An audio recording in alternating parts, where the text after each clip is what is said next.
Welcome दोस्तों। इस video में बात करेंगे इस वक्त सोशल मीडिया पर क्या वायरल चल रहा है। तो इजराइल के अंदर अफरा तफरी मची हुई है। क्या रिपोर्टें निकल के आ रही हैं कि ईरान के हमले के बाद वहां के लोग अब बेंजामिन नेतन्याहू का इस्तीफा मांग रहे हैं। लेकिन नेतन्याहू है कहाँ? अभी कुछ वक्त पहले एक वीडियो आया जहां वो कॉफ़ी पीते हुए दिखे। अब उस वीडियो पर भी बात ये चल रही है कि वो भी एआई लग रही है। क्या पूरा मामला है, सिलसिलेवार तरीके से शेयर करेंगे। और उसी के साथ साथ ईरान चाइना से कुछ इस तरीके के हथियार मंगवा रहा है जिसको सुनने के बाद काफ़ी खलबली मची हुई है। यानी ये आशंका जाहिर की जा रही है कि हो सकता है ये जंग और लंबे समय तक चले, क्योंकि ईरान पूरी तरीके से तैयारी कर रहा है। उसी के साथ साथ केरला स्टोरी 2 मूवी देखने गए लोगों को शपथ दिलवाई गई है, मुसलमानों के बहिष्कार की बात की गई है। और सोशल मीडिया पर जिस तरीके से इस वीडियो के वायरल होने के बाद सवालात खड़े हो गए, पूरी तरीके से एक्सपोज चल रहा है अनभक्तों का। और उसी के साथ साथ शेयर करेंगे आपके साथ कि ऑस्कर के अंदर फ़लस्तीनियों के लिए आवाज़ उठाई गई है, नो वॉर की मांग की गई है, लेकिन प्रियंका चोपड़ा वहां जिस तरीके से खड़ी थी उस पर सवाल खड़े हो गए। उसी के साथ साथ इलाहाबाद हाई कोर्ट ने संभल पुलिस को जो नसीहतें करी हैं वो सोशल मीडिया पर खासी वायरल है। और दिल्ली के उत्तम नगर के अंदर तरुण वाला मामला, और किस तरीके से वहाँ अभी जो रिपोर्टें आ रही हैं वहाँ से कि कैसे वहाँ मुसलमानों के साथ मामलात करने की बातें चल रही हैं, शेयर करेंगे सारी अपडेट इस वीडियो में। लेकिन आगे बढ़ने से पहले आप सभी से गुजारिश कि चैनल को सब्सक्राइब और रीच के लिए लाइक शेयर कमेंट करना ना भूलें। ईरान के हमलों के बाद इजराइल के तेल अवीव में अफरा तफरी की खबर है, क्योंकि बड़ी भीड़ नेतन्याहू सरकार से इस्तीफा मांग रही है। सामान्य की कमी और हालात बिगड़ने की वजह से गुस्सा और प्रोटेस्ट बढ़ते जा रहे हैं। वेस्टर्न मीडिया ये तस्वीरें नहीं दिखाएगा। जब इजराइल अपने लोगों से कहता है कि वो यहूदियों के नाम पर काम कर रहा है, लेकिन सच्चाई ये है कि वो लोगों को संकट की तरफ ले जा रहा है। इजरायली लोगों का कहना है कि दुनिया को याद रखना चाहिए, इजराइल पूरे यहूदी धर्म को रिप्रेजेंट नहीं करता।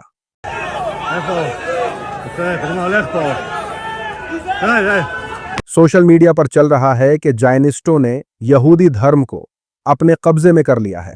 ईरान और पूरे मिडिल ईस्ट में दसियों हजार मुसलमानों ने शुक्रवार को इंटरनेशनल कुद्स डे की रैलियों में हिस्सा लिया। ईरान के यहूदी नेताओं ने भी इन रैलियों में हिस्सा लिया। साथ ही साथ लोगों ने कहा, यह वीडियो यहूदियों और जायनिस्टों के बीच फर्क को साफ तौर पर दिखाता है। अगर आप दोनों को एक ही मान रहे हैं तो आप जायनिस्ट प्रोपोगेंडा को ही सपोर्ट कर रहे हैं। साथ ही साथ खबर निकलकर आ रही है मुंबई से।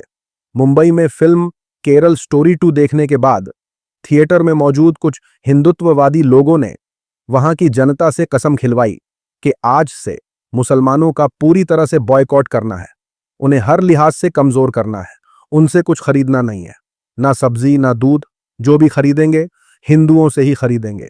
मुसलमानों का सामाजिक और इकोनॉमिक बॉयकॉट करेंगे। हमारा जो भी व्यवहार होगा वो हिंदुओं से होगा। सब्जी भी लेंगे, बाल भी कटवाएंगे, चाहे जो भी करेंगे। सोशल मीडिया पर चल रहा है कि लोग एक प्रोपेगेंडा फिल्म देखकर मुसलमानों का इकोनॉमिक और सामाजिक बॉयकॉट करने की कसम खा रहे हैं। अगर बीजेपी और अंधभक्त अपनी बॉयकॉट की राजनीति को लेकर सच में गंभीर है तो उन्हें अपने सुप्रीम नेता नरेंद्र मोदी से कहना चाहिए कि भारत जिन इस्लामी देशों से सामान इंपोर्ट करता है उनका बॉयकॉट करें। शुरुआत कच्चे तेल, एलएनजी, सोना, पेट्रोकेमिकल्स, खाद, एल्यूमिनियम, कोयला, पाम ऑयल और कई दूसरी चीजों से कर सकते हैं। साथ ही उन्हें केसर के इस्तेमाल पर भी दोबारा सोचना पड़ेगा, क्योंकि भारत में इस्तेमाल होने वाले लगभग 75% केसर इस्लामी देशों से आता है। साथ ही साथ लोगों ने कहा, इस फिल्म का बस यही मकसद था और वो पूरा हो गया। क्या इन लोगों को पता है कि पेट्रोल और डीजल मुस्लिम देशों से आते हैं? यहां तक कि जिस मैथ्स का हम इस्तेमाल करते हैं उसमें भी मुस्लिम स्कॉलर्स का योगदान है। तो क्या अब ये लोग पेट्रोल, डीजल और मैथ्स का भी बॉयकॉट करेंगे? उसी के साथ खबर निकलकर आ रही है दुबई से। दुबई में 19 इंडियंस को गिरफ्तार किया गया है। आरोप है कि सख्त मनाही के बावजूद ये लोग फर्जी खबरें फैलाने से बाज नहीं आ रहे थे। 35 लोगों पर जंग के फर्जी और गलत वीडियो पोस्ट करने का आरोप लगा है। सभी डिजिटल प्लेटफॉर्म्स पर जंग के फर्जी और झूठे वीडियो पोस्ट कर रहे थे। दुबई ने पहले से नोटिस जारी कर रखा है कि जो कोई भी फर्जी खबर फैलाएगा उसे जेल तो होगी ही, लाखों रुपए का जुर्माना भी लगेगा। सोशल मीडिया पर चल रहा है कि कुछ इंडियंस फर्जी न्यूज फैलाने में हर जगह आगे रहते हैं। ये भूल जाते हैं कि हर जगह उनको बचाने उनके पापा नहीं आएंगे। साथ ही साथ लोगों ने कहा, यानी गोदी मीडिया को देख देख कर ही इन्हें फेक न्यूज फैलाने की आदत पड़ गई है। साथ ही साथ खबर निकल कर आ रही है ईरान से। अमेरिका और इजराइल की मुश्किलें बढ़ने वाली हैं क्योंकि जंग के बीच ईरान ने चीन से 1000 सुसाइड प्लेन खरीदे हैं, जिनकी डिलीवरी अगले कुछ दिनों में हो जाएगी। जानकारी के मुताबिक ये घातक प्लेन रिमोट कंट्रोल से चलते हैं और इन प्लेन्स के बदले चीन ईरान से तेल लेगा। इस सौदे की खबर ने जंग के बीच ट्रंप और नेतन्याहू की नींद उड़ा रखी है। सोशल मीडिया पर चल रहा है कि जो खेल यूक्रेन में अमेरिका खेल रहा था, अब ईरान में चीन खेल रहा है। गजब शतरंज का खेल चल रहा है। साथ ही साथ लोगों ने कहा, अब तो ये जंग साल भर के लिए फिक्स हो गई है। उसी के साथ खबर निकल कर आई है बेंजामिन नेतन्याहू के हवाले से। नेतन्याहू का एक वीडियो सामने आया है जिसमें वो किसी कॉफी शॉप में जाकर कॉफी पी रहे हैं। इस दौरान वो अपनी उंगलियां भी गिनवाता है। फादरलैंड को जिंदा मानकर अंध भक्तों में खुशी की लहर है, लेकिन ग्रोक और फैक्ट चेकिंग टूल्स के मुताबिक नेतन्याहू का ये वीडियो भी फर्जी है। ये वीडियो डीप फेक से बनाया गया है। गोदी मीडिया चला रहा है कि नेतन्याहू का वीडियो सही है, लेकिन ये नहीं बता रहा कि नेतन्याहू लेफ्टी है और कॉफी सीधे हाथ से पी रहा है। אתה רוצה לספור את מספר האצבעות? אתה יכול להראות לנו? פה. פה. ראית? יפה מאוד. לחיים. אני חושב שלמסר לאנשים सोशल मीडिया पर चल रहा है कि अगर वो जिंदा है तो इसे साबित करने के लिए दिल्ली में राजदूत का सहारा क्यों लिया जा रहा है? क्या कैफे में दिखा ग्लिच सिर्फ कॉफी मशीन की गड़बड़ी है, या 28 फरवरी के हमलों की सच्चाई छिपाने के लिए कोई डीप फेक कठपुतली है? साथ ही साथ लोगों ने कहा, यह वीडियो भी एआई से बना हुआ लगता है। यहां इससे कुछ साबित नहीं होता। कॉफी को ही देख लीजिए। कुछ घूंट लेने के बाद भी कप में कॉफी का स्तर कम नहीं हुआ और बीच का डिजाइन भी पीने के बावजूद बिल्कुल नहीं बदला। अगली अपडेट एंकर रुबिका लियाकत के हवाले से सामने आई है।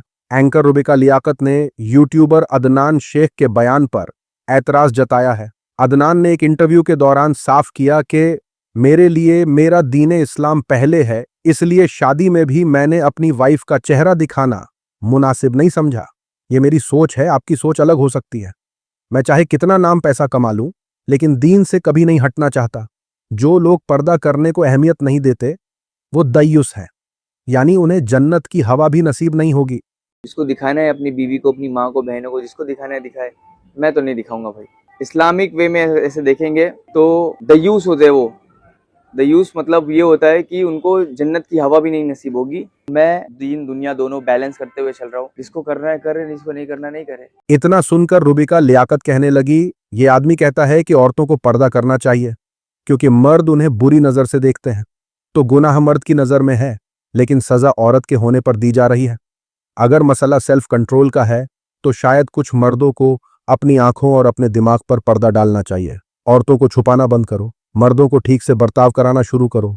सोशल मीडिया पर चल रहा है कि रुबिका, आपने बीजेपी विधायक कुलदीप सिंह सेंगर के मामले पर कितनी बार खबर चलाई थी? अगर नहीं चलाई तो प्लीज बैठ जाइए। साथ ही साथ लोगों ने कहा, रुबिका उन लोगों की तरह है जो अपने घर के दरवाजे और खिड़कियां खुली छोड़ देते हैं और उम्मीद करते हैं कि चोरों में इतना सेल्फ कंट्रोल तो होगा कि वो चोरी नहीं करेंगे। ये खबर देखिए, ये रोड मुसलमानों के लिए नहीं है। हाईवे पर लिखने वाले हिंदू रक्षा दल के लोगों को सिर्फ 3 दिन में जमानत मिल गई है। जमानत मिलने के बाद उनका फूल मालाओं से स्वागत हुआ और धार्मिक नारे लगाए गए। इसका वीडियो भी सोशल मीडिया पर सामने आया है। सोशल मीडिया पर चल रहा है कि एक आदमी और 2 महिलाएं, ये सड़क मुसलमानों के लिए नहीं है, लिखने के आरोप में गिरफ्तार हुए और सिर्फ 3 दिन में जमानत पा गए। उनका ऐसे स्वागत किया गया जैसे उन्होंने भारत के लिए ओलंपिक मेडल जीत लिया हो। इसी बीच मुसलमान बुजुर्ग, छात्र और एक्टिविस्ट बिना किसी वजह के सालों तक जेल काट रहे हैं। साथ ही साथ साइमा ने कहा, भारत में जस्टिस सिस्टम इस समय किस कदर लाचार और दोहरा रवैया रखने वाला हो गया है। खबर निकल कर आ रही है वाराणसी से। रेपिस्ट आसाराम 3 दिन से वाराणसी के दौरे पर है। कल काशी विश्वनाथ मंदिर के दर्शन किए, वीआईपी प्रोटोकॉल मिला। आसाराम ने नमो घाट का भी जायजा लिया। नाबालिग लड़की से अपराध में उम्र कैद की सजा काट रहा आसाराम 29 अक्टूबर तक बेल यानी टूर पर है। अयोध्या राम मंदिर में भी वीआईपी प्रोटोकॉल मिला था। सोशल मीडिया पर सीनियर पत्रकार नरेंद्र नाथ मिश्रा ने कहा है कि रेप कन्विक्टेड अपराधी आसाराम को अयोध्या के बाद वाराणसी में वीआईपी ट्रीटमेंट ये हिंदू धर्म, शासन, सरकार सभी का अपमान है, शर्मनाक है। साथ ही साथ लोगों ने कहा मंदिर प्रशासन मुसलमानों को घाटों और मंदिरों से दूर रखने की कोशिश कर रहे हैं, लेकिन बलात्कारियों के लिए लाल कारपेट बिछा रहे हैं। साथ ही साथ ये खबर देखिए, स्पेनिश एक्टर जेवियर बारडेम ने बॉलीवुड एक्ट्रेस प्रियंका चोपड़ा के साथ ऑस्कर्स में जंग को रोकने की अपील की और फिलिस्तीन को आजाद करने की भी गुहार लगाई। ये देखकर वहां मौजूद लोगों ने एक्टर का सपोर्ट किया, लेकिन प्रियंका चोपड़ा खामोश खड़ी रही और किसी तरह का कोई रिएक्शन नहीं दिया। स्पेनिश एक्टर का यह वीडियो वायरल हो गया है। No to war and free Palestine. Social media पर चल रहा है कि यह प्रियंका चोपड़ा इतनी उदास और नाखुश क्यों नजर आ रही है। साथ ही साथ लोगों ने कहा प्रियंका चोपड़ा के पास ये करना, जो एक भारतीय है और मुस्लिमों पर सख्ती करने वाली सरकार का सपोर्ट करती हैं, ये हैवी लाइन है जो जेवियर बारडेम जैसे लेजेंड ने बोली है। उसी के साथ अपडेट निकलकर आया है इलाहाबाद से। उत्तर प्रदेश की इलाहाबाद हाई कोर्ट ने संभल प्रशासन के आदेश को रिजेक्ट कर दिया है। संभल प्रशासन की तरफ से मस्जिद में 20 लोगों को नमाज पढ़ने की इजाजत दी गई थी। पिछले दिनों सुनवाई में हाई कोर्ट ने संभल डीएम और एसपी को सख्त फटकार लगाई थी। अब हाई कोर्ट ने आदेश में कहा है कि प्रशासन सभी नमाज पढ़ने वाले लोगों की हिफाजत करेगा। अदालत ने कहा कि क्या मंदिरों में इस तरह के बैन लगाए जाते हैं? पिछले साल प्रयागराज में महाकुंभ मेला में भगदड़ हुई थी। क्या आपने वहां 3 वर्ग फुट पर 2 लोगों को ही आने की इजाजत दी थी? अगर हिंदू अपने घरों में पूजा कर रहे हैं तो क्या उन्हें आप ऐसा करने से रोक सकते हैं? सोशल मीडिया पर चल रहा है कि बताओ संभल के सो कॉल्ड पुलिस अधिकारियों, जवाब दो कि कितने हिंदुओं को रोकने की हिम्मत हुई है आपकी? वहां पर अब तक किसी एक को भी रोका हो तो बताओ। साथ ही साथ लोगों ने कहा भले ही ये जज साहब अदालत में कुछ दिनों के मेहमान हों, लेकिन उनकी हिम्मत को सलाम है। अगली अपडेट उत्तम नगर से सामने आई है। दिल्ली के उत्तम नगर में तरुण के नाम पर रखी गई एक सभा में मुसलमान समुदाय को निशाना बनाते भड़काऊ बयान दिए गए। इस प्रोग्राम के दौरान एक महिला ने खुलेआम मुसलमानों के खिलाफ कत्लेआम की अपील की। इन बयानों ने इलाके में नफरती तनाव और माहौल खराब करने की गंभीर चिंता पैदा कर दी है। मैं तो ये चाहती हूँ इनका जैसे इसका बच्चा मारा ना, साले को नबी ऐसे काटो, इनकी लुगाई को काटो। सिर्फ 5 मिनट चाहिए सनातनियों को। माला जपना जानते हैं तो भला चलाना भी जानते हैं। सोशल मीडिया पर चल रहा है कि इन देश के दुश्मनों को सरकार ने खुली छूट दे रखी है। आखिर इलेक्शन भी तो आ रहे हैं। साथ ही साथ लोगों ने कहा हर दिन कोई ना कोई पुलिस को 5 मिनट के लिए हटाने की मांग करता है ताकि मुसलमानों के खिलाफ दंगा किया जा सके। पूरी मीडिया और खुद को लिबरल बताने वाले लोग चुप हैं। अगर ऐसा कोई मुस्लिम कहता तो बवाल मच जाता। आज भी ये लोग जूनियर ओवैसी के 10 साल पुराने बयान पर रोते रहते हैं। आज की वीडियो में इतना ही। अपनी राय सुझाव कमेंट में जरूर बताएं। मिलूंगा आप सभी से अगले वीडियो में। तब तक के लिए अपना ख्याल रखें।